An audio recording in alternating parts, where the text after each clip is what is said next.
کہ شام کا بندہ آ گیا حضرت عمر کو ملنے، اس نے آتے ہی پوچھا تمہارے بادشاہ کا محل کہاں؟ انہوں نے کہا جی ہمارے بادشاہ کا محل نہیں ہو۔ کہاں ہے آپ کے بادشاہ کا محل؟ تو نے کہا محل شہل تو کوئی نہیں، مسجد میں ہوں گے امیر المومنین۔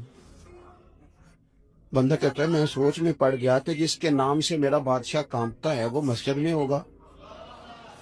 گن مین ہی کوئی نہیں، ہٹو بچو ہی کوئی نہیں، ادھر ادھر ہی کوئی نہیں، پہرے دار ہی کوئی نہیں۔ مسجد میں جا کے پوچھا جناب عمر، کہنے لگے ادھر ہی تھے۔ کدھر ہیں بھی حضرت؟ وہ کدھر ہیں؟ ادھر ہی تھے۔ کہنے لگے میں حیران ہو گیا کہ یہ بادشاہ کی بات ہو رہی ہے۔ ایک صاحب کہنے لگے وہ کھجوروں کے باغ کی طرف جا رہے تھے، کہتے میں کھجوروں کے باغ میں گیا تو ایک بندے سے پوچھا امیر المومنین، کہنے لگا وہ سامنے کی طرف جا رہے، ادھر گیا۔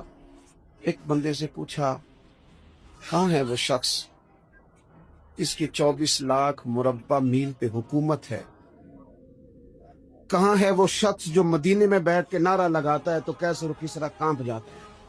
وہ بندہ کدھر ہے کہ جس کی بات جگہ جگہ ہوتی ہے، جس کا تذکرہ سنا ہے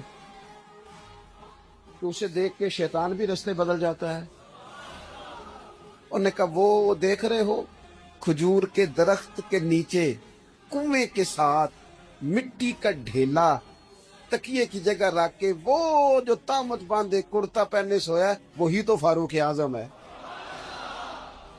وہ شخص کہتا ہے عمر سوئے تھے اور میں قریب گیا تو میرے وجود پہ روب طاری ہو گیا، روب، اور میری زبان سے بے ساختہ یہ جملے نکلے کہ عمر تو انصاف کر کے سویا ہے نا، تو مٹی کے ڈھیلے پہ بھی تجھے سکون کی نیند